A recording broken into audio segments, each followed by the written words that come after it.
काम ऐसा करो कि पहचान बन जाए, कदम ऐसे चलो कि निशान बन जाए। यह जिंदगी तो हर कोई जी लेता है यार, यह जिंदगी तो हर कोई जी लेता है यार, अपनी जिंदगी ऐसे जियो कि मिसाल बन जाए। मैं रमन आपका स्वागत करता हूं जीनियस मैथमेटिक्स क्लासेज पर। तो आज जो हम पढ़ने वाले हैं वो है प्राकृतिक संसाधन। जैसे कि आपने पिछले लेक्चर में पढ़ा होगा कि संसाधन क्या होता है और संसाधन का पिछले लेक्चर में हमने वर्गीकरण जाना था। आज हम जानेंगे प्राकृतिक संसाधन क्या होता है, और प्राकृतिक संसाधन में आज जो हम जानने वाले हैं वो मुख्यतः भूमि संसाधन के बारे में जानेंगे, और उसमें भी मुख्यतः हम मृदा के बारे में जानेंगे। तो चलिए आज का लेक्चर शुरू किया जाए। तो आज जो हम जानने वाले हैं वो है हम प्राकृतिक संसाधन के बारे में, प्राकृतिक संसाधन के बारे में। तो हेडिंग डालिए, चैप्टर का नाम लिखिए प्राकृतिक संसाधन।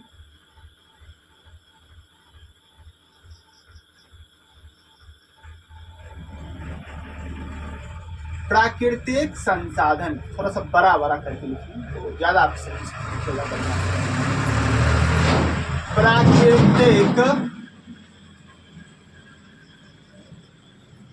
प्राकृतिक संसाधन।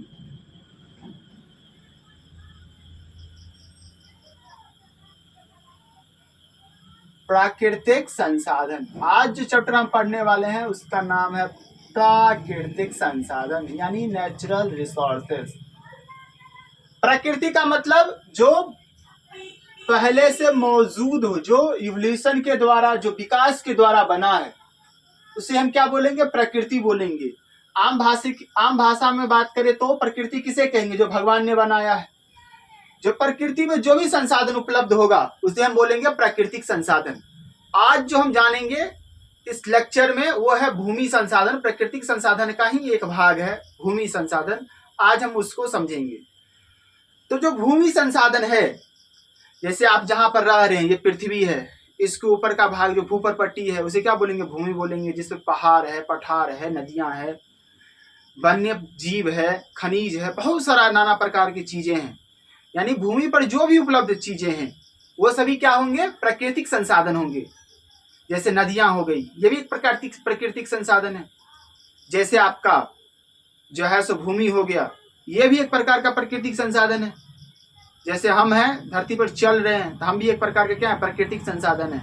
हम भी तो गॉड मेड ही हैं ना, हम थोड़ी ना अपने आप बन गए।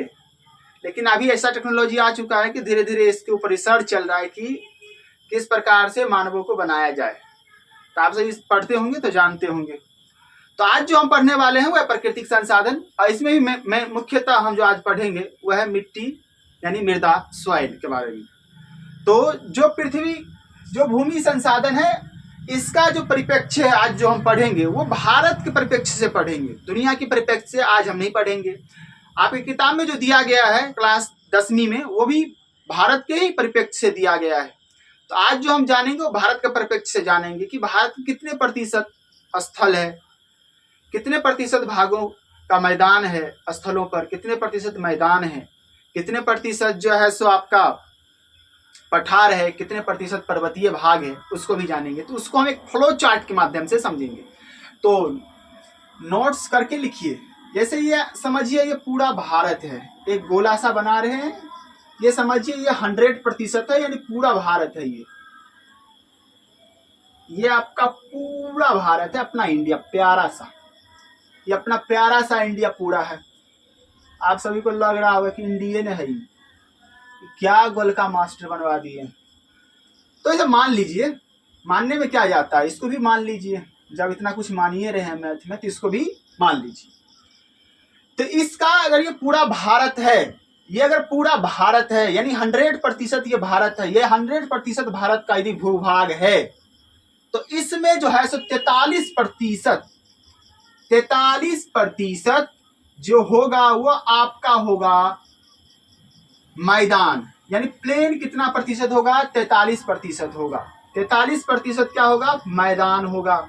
जिस मैदान पर हम सब भी रहते हैं। हम सब कहाँ आते हैं? बिहार कहाँ आता है? ये भी मैदानी इलाका में आता है।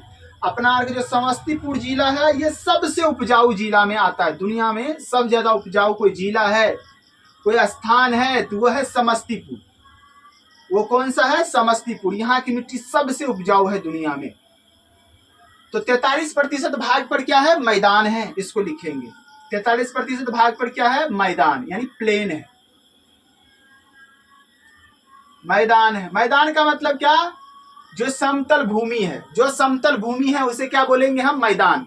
जो समुद्र तल से 100 से लेकर के 160 मीटर तक, या 0 से लेकर के 160 मीटर तक, या 300 मीटर तक जो ऊंचा हो, उससे ज्यादा ऊंचा नहीं होना चाहिए। अगर उससे ज्यादा ऊंचा है तो वो हमारा क्या हो जाएगा? वो हमारा हो जाएगा आपका पठार।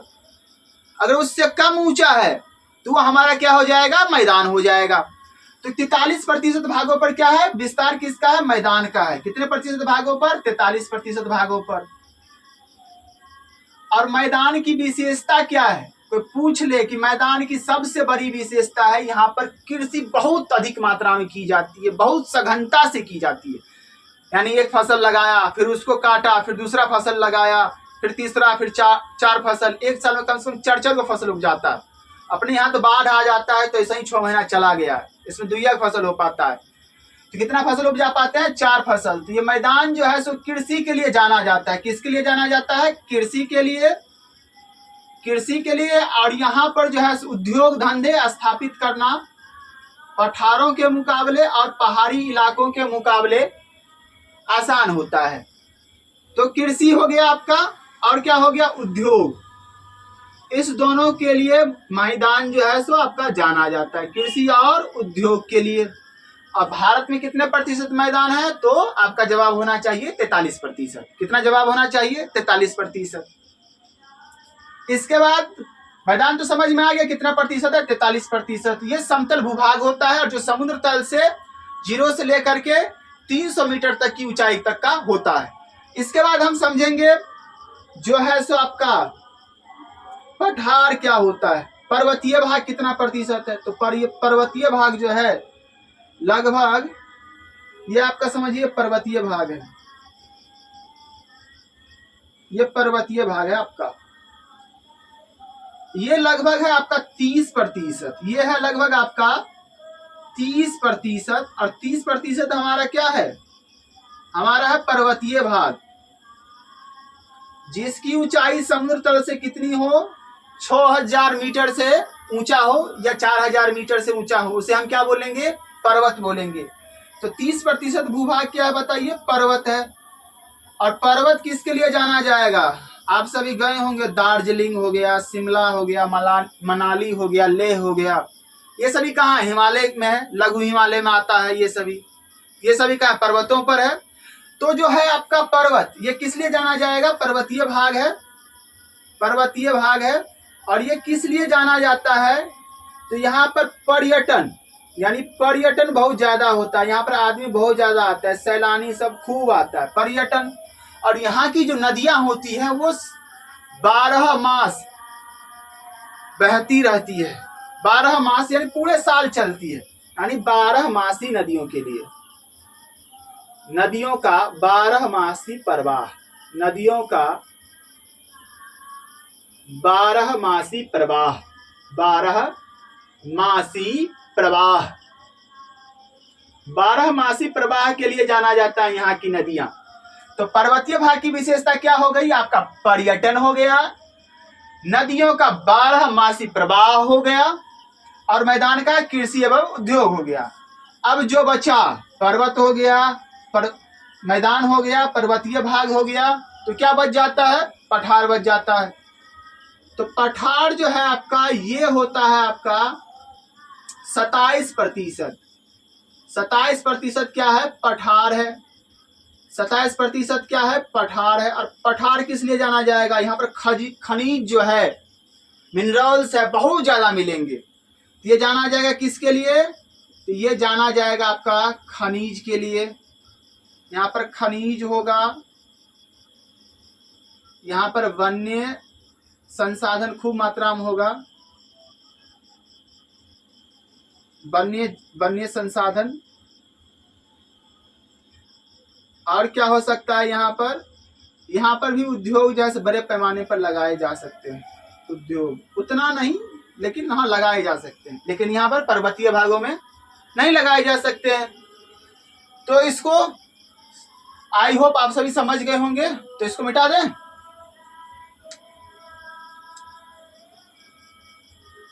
अब जो हम समझेंगे, यहां तक तो आप समझ गए हैं कि मैदान क्या होता है, पर्वतीय भाग क्या होता है और पर्वत क्या होता है, और जो है आपका पठार क्या होता है, मैदान कितने प्रतिशत भागों पर है, पर्वतीय भाग कितने प्रतिशत भागों पर है, और जो है पठार कितने प्रतिशत भागों पर है, कौन सी चीज कहां पर ज्यादा हो सकती है।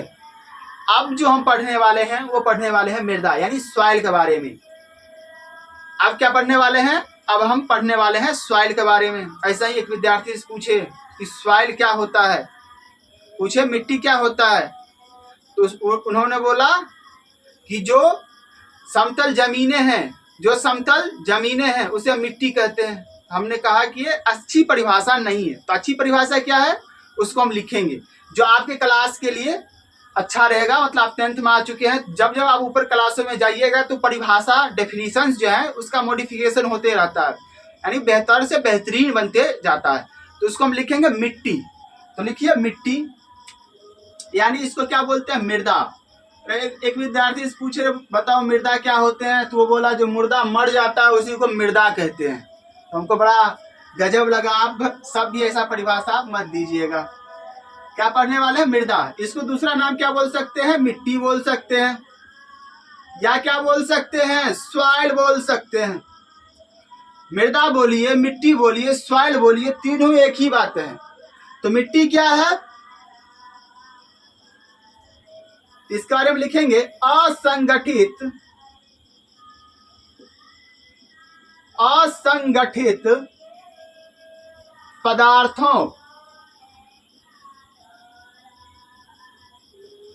पदार्थों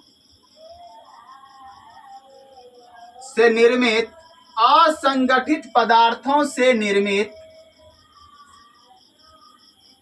पृथ्वी। हम सब कहाँ रहते हैं, पृथ्वी पर। कहाँ रहते हैं, पृथ्वी पर। असंगठित पदार्थों से निर्मित पृथ्वी की सबसे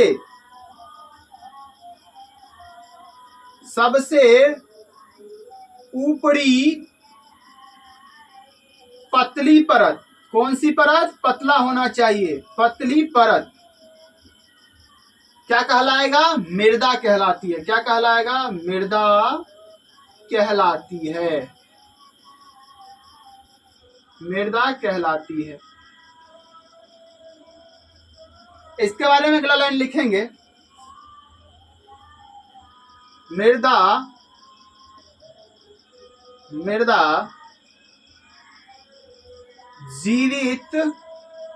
जीवंत लिखेंगे, जो जिंदा है, जीवंत तंत्र है, जीवंत तंत्र है, क्योंकि इसमें करोड़ों प्रकार की बैक्टीरिया सब रहते हैं, अपना सब तो यहीं पर रहते हैं। और ये क्या, नवीकरणीय संसाधन है, यानी मृदा का पुनः निर्माण हो सकता है। पुनः निर्माण हो सकता है क्या, किसका होते ही रहता है पुनः निर्माण। आप एक लीजिए कोई सड़ा हुआ पदार्थ, उसको फेंक दीजिए, धीरे धीरे मिट्टी में परिवर्तित हो जाएगा, ह्यूमस बनेगा, और ह्यूमस बनने के बाद वो मिट्टी में परिवर्तित हो जाएगा। तो इसके बारे में लिखेंगे, यह एक नवीकरणीय संसाधन है, यह एक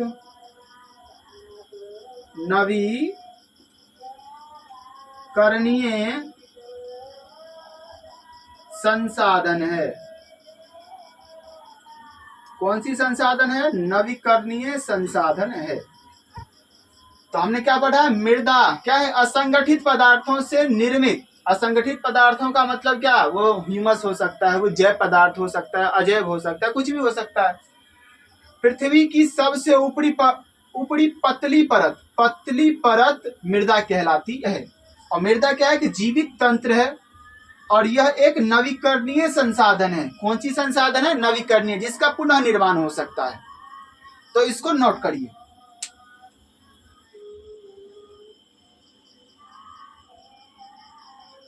अब हम जो समझेंगे वो समझेंगे मृदा निर्माण, यानी सॉइल फॉर्मेशन, यानी मृदा का निर्माण किस प्रकार से होता है, उसको हम किस प्रकार से बना सकते हैं। जैसे कि हमने जो है आपको एक एग्जाम्पल दिया, जिसमें हमने बताया कि जो है आप कोई भी सड़ा हुआ पदार्थ लीजिए, उसको फेंकिए बाहर, कुछ दिन के बाद देखिएगा धीरे धीरे धीरे धीरे वो ह्यूमस में परिवर्तित होगा, सड़ेगा, गलेगा और धीरे धीरे वो एक समय ऐसा आएगा कि वो मृदा बन जाएगा। लेकिन मृदा का जो निर्माण है उसको बनने में थोड़ा ज्यादा समय लगता है। तो आगे हम लिखेंगे मृदा निर्माण। मृदा निर्माण, मृदा का निर्माण किस प्रकार से होता है? मृदा निर्माण, मृदा निर्माण, मृदा निर्माण यानी सॉइल फॉर्मेशन। तो मृदा का निर्माण तो लिखेंगे इसका निर्माण, इसका निर्माण, निर्माण चट्टानों के टूटने फूटने, टूट जाता है, टूटने तथा टूटने फूटने तथा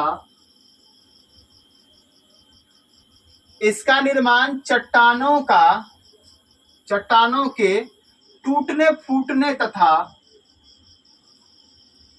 टूटने फूटने तथा भौतिक, रासायनिक,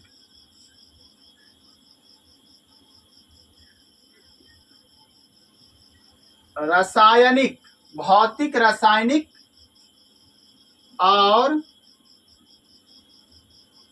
जैविक, भौतिक, रासायनिक और जैविक परिवर्तन से होता है, परिवर्तन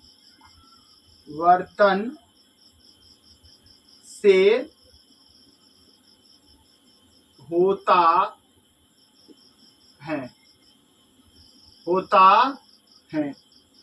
इसका निर्माण चट्टानों के टूटने फूटने, भौतिक, रासायनिक और जैविक परिवर्तन से होता है। दूसरा पॉइंट लिखेंगे इसके बारे में। दूसरा पॉइंट बहुत महत्वपूर्ण है। इसका निर्माण, इसका निर्माण लंबी अवधि में, मतलब बहुत ज्यादा समय लगेगा, इतना भी नहीं, करोड़ों वर्ष लग जाएगा, उतना नहीं लगता है। इसका निर्माण लंबी अवधि में, लंबी अवधि में, इसका निर्माण लंबी अवधि में, इसका निर्माण लंबी अवधि में होता है।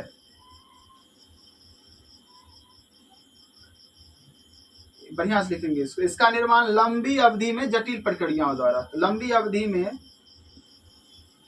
जटिल प्रक्रियाओं द्वारा होता है, यानी कॉम्प्लेक्स प्रोसेस द्वारा होता है। जटिल प्रक्रिया मतलब देखे होंगे, जैसे आप सड़ा गला पदार्थ लेकर के उसको फेंकिए तो धीरे धीरे ह्यूमस में बदलेगा और ह्यूमस के बदलने के बाद जो है सो बहुत सालों के बाद वो मिट्टी में बदलेगा, तो लंबा तो हो ही जाता है।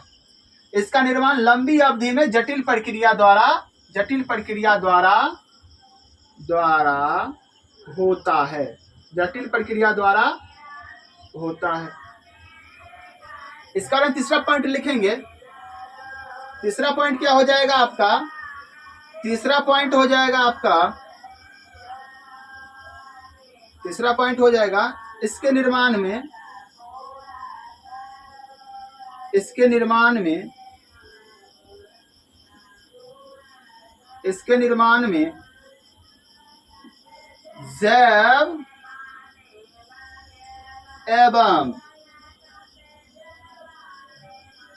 अजैव दोनों पदार्थ भाग लेते हैं। तो जैव क्या हो जाएगा?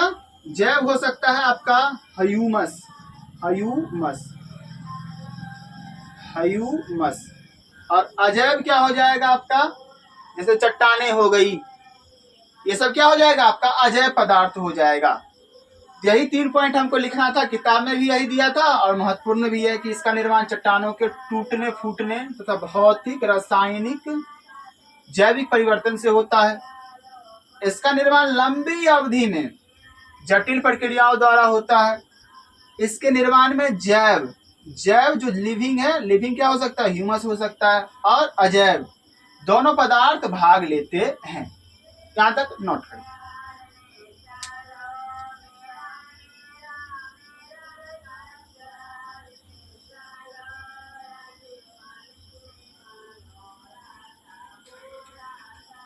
इसके बाद हम पढ़ेंगे कि मृदा निर्माण के कौन कौन से कारक हैं, मतलब कौन कौन से कारक जिम्मेवार हैं।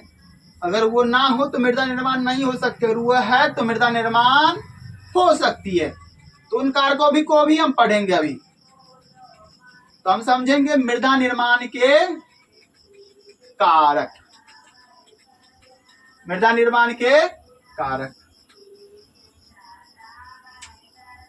लिखिए, हेडिंग डालिए, मृदा निर्माण के कारक। मृदा निर्माण के कारक। तो पहला क्या हो जाएगा, मृदा निर्माण का पहला कारक क्या हो जाएगा, धाराकृति। पहला कारक हो जाएगा धाराकृति। धाराकृति या उच्चावच, धाराकृति या उच्चावच। दूसरा हो जाएगा मूल शैल या चट्टाने, या चट्टाने। मूल शैल या चट्टाने। तीसरा हो जाएगा आपका क्लाइमेट यानी जलवायु, जलवायु। चौथा हो जाएगा आपका वनस्पति। पेड़ गिरेगा तभी तो मिट्टी बनेगा, पत्ता भी गिरेगा तो। वनस्पति, वनस्पति। पांचवा क्या हो जाएगा, जैव पदार्थ, यानी जैव पदार्थ रहना चाहिए तभी मिट्टी बनेगा। जैव पदार्थ, जैव पदार्थ। और छठा क्या हो जाएगा आपका, खनिज कण। उसमें खनिज कण भी उपलब्ध होना चाहिए, खनिज कण। और उसके बाद जो है सातवां क्या हो जाएगा आपका, सातवां हो जाएगा समय। बिना समय का कुछ नहीं होता, बिना समय का कुछ नहीं होता। तो बिना समय का इसका भी निर्माण संभव नहीं है। जब समय ये नहीं रहेगा तो इसका निर्माण भी नहीं हो सकता है। समय का परिभाषा क्या होता है किसी को नहीं मालूम है, आपको पता है तो कमेंट करके जरूर बताइएगा कि समय का परिभाषा क्या होता है। वैसे आप आगे क्लासों में जाइएगा तो वहां पता नहीं क्या क्या दिया रहता है समय का परिभाषा, लेकिन एक्चुअली किसी को नहीं मालूम है कि समय का परिभाषा क्या है, डेफिनेशन ऑफ टाइम क्या है। तो पहला क्या हो जाएगा मृदा निर्माण का कारक, धाराकृति। दूसरा वर्ग पहला क्या हो जाएगा, धाराकृति या उच्चावच। दूसरा क्या हो जाएगा, मूल शैल या चट्टाने। तीसरा हो जाएगा जलवायु। चौथा हो जाएगा वनस्पति। पांचवा हो जाएगा जैव पदार्थ। छठा हो जाएगा खनिज कण। और सातवां हो जाएगा आपका समय। सातवां क्या हो जाएगा, समय हो जाएगा। अब बोलिएगा सर जी इसको भी एक्सप्लेन करिए, मतलब लिखाइए। तो आपकी किताब में दिया गया नहीं है, तो बोर्ड में आने का कोई ये चांसे नहीं है, तो इसको लिख के कोई फायदा भी नहीं है। हम सबका टारगेट रहना चाहिए कि मैक्सिमम से मैक्सिमम मार्क्स हम अपने बोर्ड में अचीव करें, उसको हम ला सके। लाना है तो क्या कर सकते हैं, हम जितना प्रिसाइज कंटेंट है, जितना शॉर्ट कंटेंट है उसका ही हम यूज करेंगे। इतना बड़का ऊपर लिए हैं, परीक्षा में गए तो कुछ याद नहीं आ रहा है, बस हो गया। तो ऐसा हमको नहीं करना है, जितना दे उतना ही हमको पढ़ना है, ठीक है। तो इसको भी नोट कर लीजिए। इसके बाद जो है सो मिट्टी पर चलेंगे कि मिट्टी का जो है सो भारत में कैसे वर्गीकरण किया गया है। तो पहला चीज हमने क्या समझा कि असंगठित पदार्थों से निर्मित पृथ्वी का ऊपरी परत, ऊपरी पतली परत क्या कहलाएगी, मृदा। और मृदा का निर्माण इसके बाद हमने पढ़ा कि मृदा का निर्माण किससे होगा, चट्टानों से होगा, भौतिक रासायनिक जैविक परिवर्तनों द्वारा। और मृदा के निर्माण में बहुत ज्यादा समय लगेगा, वेरी लॉन्ग टाइम लगेगा। और उसके बाद हमने क्या समझा, इसके निर्माण के लिए कौन कौन से कारक जिम्मेवार है, जैसे धाराकृति या उच्चावच। धाराकृति का मतलब क्या, धरती का कीर्ति कैसा होना चाहिए, चट्टान है कि समतल जमीन है। उसके बाद क्या होना चाहिए, मूल शैली या चट्टाने, चट्टाने से भी बन सकता है। उसके बाद होना चाहिए जलवायु होना चाहिए, उसका क्लाइमेट होना चाहिए। वनस्पति था, उसके बाद क्या था, खनिज कण था, उसके बाद जैव पदार्थ था, फिर उसके बाद क्या था, खनिज कण था, उसके बाद आपका समय था। समय सभी चीज के लिए चाहिए। स्टडी कर रहे हैं, हमें भी सक्सेस होने के लिए क्या चाहिए, समय चाहिए। बिना समय का कुछ नहीं होता। तो अब हम जो समझेंगे वो समझेंगे मृदा। मृदा के प्रकार, मृदा के प्रकार कहाँ, पूरे विश्व में नहीं, भारत में। भारत में कितने भागों में बांटा गया है इसको समझेंगे हम। वैसे तो मृदा का प्रकार बहुत तरीके से हो सकता है, बहुत तरीके से हो सकता है, लेकिन जो है सो क्लास 10th में जितना दिया है उतना ही रखना है। तो मृदा का प्रकार, मृदा का प्रकार। मृदा का मतलब क्या, मिट्टी। मृदा का मतलब क्या, मिट्टी। इसका मतलब क्या, सॉइल। तो मृदा का प्रकार, तो मृदा को जो है सो 6 भागों में वर्गीकृत किया गया है। कितने भागों में, 6 भागों में। 6 भागों में किसके आधार पर, कोई ना कुछ भी दुनिया का वर्गीकरण हो, कहूं भी विभाजन हो, कुछ ना कुछ आधार जरूर रहता है। जैसे 2 भाइयों में बंटवारा हो रहा है तो किसके आधार पर होगा, संपत्ति के आधार पर होगा। आपका मम्मी जो है सो आपके लिए केक लाया, आपका बहन खा गया, तो आप लड़िएगा ना कि हमारा भी हिस्सा है। तो बंटवारा किस आधार पर आप कर रहे हैं, क्योंकि आपका मम्मी है सो आप दोनों के लिए आपका ही तो माता है, आपका भी माता है, आपका बहन का भी माता है। जितना अधिकार उसका भी है उतना अधिकार आपका भी है। उसमें विभाजन के लिए क्या चाहिए, उसमें विभाजन के लिए चाहिए केक था। तो ऐसा ही कुछ यहाँ विभाजन के लिए भी यहाँ पर होगा। यहाँ पर जो विभाजन हम पढ़ेंगे कि कोई ना कोई विभाजन के लिए कोई ना कोई कारक जिम्मेवार होगा। तो यहाँ पर जो कारक है वो गुणवत्ता है।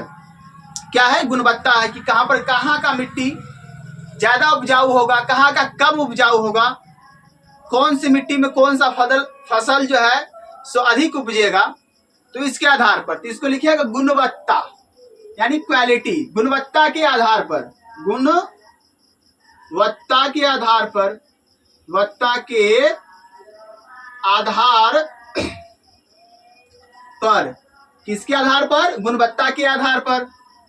और गुणवत्ता के आधार पर कितने प्रकारों का होगा ये, तो ये हो सकता है टोटल 4 प्रकार का। लेकिन आप 2 अलग से पढ़िएगा, मरुस्थलीय और पर्वतीय। उसको स्थिति के आधार पर देखा जा सकता है, लेकिन उसको भी हम गुणवत्ता के अनुसार में ही हम काउंट कर लेंगे, उसको अलग से हमको नहीं पढ़ना है, इसी में हम पढ़ लेंगे। तो ये कितने प्रकार का होगा, टोटल 6 प्रकार का होगा। कितने प्रकारों का, 6 प्रकार का। पहला होगा जलोढ़, दूसरा होगा काली, तीसरा होगा आपका लाल पीली, और चौथा होगा आपका लेटराइट, और पांचवा क्या हो जाएगा आपका मरुस्थलीय, और जो छठा हो जाएगा आपका पर्वतीय। तो पहला क्या हो जाएगा, जलोढ़ मृदा नंबर 1, जलोढ़ मृदा। दूसरा क्या हो जाएगा, काली मृदा। इसका दूसरा नाम बहुत ज्यादा पूछा जाता है, आप कमेंट करके जरूर बताइएगा कि इसका दूसरा नाम क्या है। काली मृदा का दूसरा नाम क्या है, काली मृदा हम ही बता देते हैं, इसका दूसरा नाम है रेगूर मृदा। इसका तीसरा नाम बताइएगा क्या होगा, कमेंट करके। तो पहला क्या हो गया आपका जलोढ़ मृदा, दूसरा क्या हो गया काली मृदा, और तीसरा क्या हो जाएगा आपका लाल या पीली मृदा। लाल या पीली मृदा, लाल या पीली इसलिए बोलते हैं क्योंकि इसमें लोहा पाया जाता है। लोहा होगा तो लाल होगा, और जैसे ही उस पर जल पड़ा तो वो पीला हो जाता है। क्या हो जाता है, पीला हो जाता है। तो लाल या पीली मृदा। चौथा क्या हो जाएगा आपका, पहला है जलोढ़, दूसरा है काली, तीसरा है लाल या पीली, चौथा है आपका लेटेराइट। ये ईटा का आकार का मृदा है, ईटा के जैसे दिखेगा, लेटेराइट। लेटेराइट मृदा, लेटेराइट मृदा। पांचवा हो जाएगा आपका मरुस्थलीय मृदा। जो मरुस्थल में मिलेगा, मरुस्थलीय मृदा। मरुस्थल का निर्माण कैसे होता है? वहां पर बारिश नहीं हो, बहुत ज्यादा दिनों को वो शुष्क रहे, ड्राई रहे, तो वहां पर क्या बनेगा? मरुस्थल बनेगा। तो मरुस्थलीय मृदा। हम सब भी जल का अंधाधुंध दोहन करते जा रहे हैं, एक दिन ऐसा आएगा कि पूरा पृथ्वी मरुस्थल में परिवर्तित हो जाएगा, तो रहने लायक ही नहीं रहेगा। छठा क्या हो जाएगा? पर्वतीय मृदा। जो पर्वत पर जो मृदा है, पर्वतीय मृदा, यानी जैसे उत्तराखंड में जो सब मृदा है, उत्तराखंड में बहुत ज्यादा पर्वत है, उत्तराखंड हो गया, जम्मू कश्मीर हो गया, तो वह सब किसके अंतर्गत आएगा? पर्वतीय मृदा के अंतर्गत आएगा। पहला हो गया जलोढ़ मृदा, दूसरा हो गया काली मृदा, तीसरा हो गया लेटराइट या पीली मृदा, लाल या पीली मृदा, चौथा हो गया लेटराइट मृदा, पांचवा हो गया मरुस्थलीय मृदा, और छठा क्या हो गया आपका? पर्वतीय मृदा। इसके बाद जो हम जानेंगे कि जलोढ़ मृदा क्या होता है, काली मृदा, फिर लेटराइट मृदा, लाल या पीली मृदा, फिर लेटराइट मृदा। लेटराइट का मतलब क्या? लेटर, जिसका मतलब क्या होता है? ईट, जिसका मतलब क्या होता है? ईट। ये ईट जैसा दिखेगा। उसके बाद इसमें चाय और कहवा बहुत ज्यादा उपजाया जाता है। ये असम के इलाका में हो गया, आपका तमिलनाडु हो गया, कर्नाटक हो गया, यहाँ पर ये ज्यादा पाया जाता है लेटराइट मृदा। वहां पर देखिएगा तो कहवा, कहवा का मतलब क्या? कॉफी। और चाय अपने असम में उपजाया जाता है, और कॉफी तमिलनाडु में ज्यादा उपजता है, क्योंकि वहां पर क्या है? लेटराइट मृदा है। उसका है मरुस्थलीय मृदा। यहाँ पर तो कुछ नहीं मिलेगा, खाली मरुस्थल है। कैसू करके सिंचाई का साधन हुआ है तो कुछ कुछ उपज जाता है, गेहूं हो गया, धान अर्थ की होबे नहीं करेगा यहाँ पर मृदा। जैसे यहाँ पर क्या हो जाएगा? मक्के हो जाएगा। और ये होगा छठा क्या हो जाएगा? पर्वतीय मृदा। जो पर्वत के आसपास जो मृदा पाया जाएगा उसे क्या बोलेंगे? पर्वतीय मृदा बोलेंगे। तो यहां तक आपने समझ लिया होगा। और इसके बाद जो हम समझेंगे जलोढ़ मृदा के बारे में, ये हम समझेंगे नेक्स्ट क्लास में, यानी अगली आने वाली क्लासों में हम किसको समझने वाले होंगे? जलोढ़ मृदा को। तो ये लेक्चर आपको कैसा लगा? कमेंट करके जरूर हमको बताइएगा। तब तक के लिए आप सभी को मेरे तरफ से जय हिंद।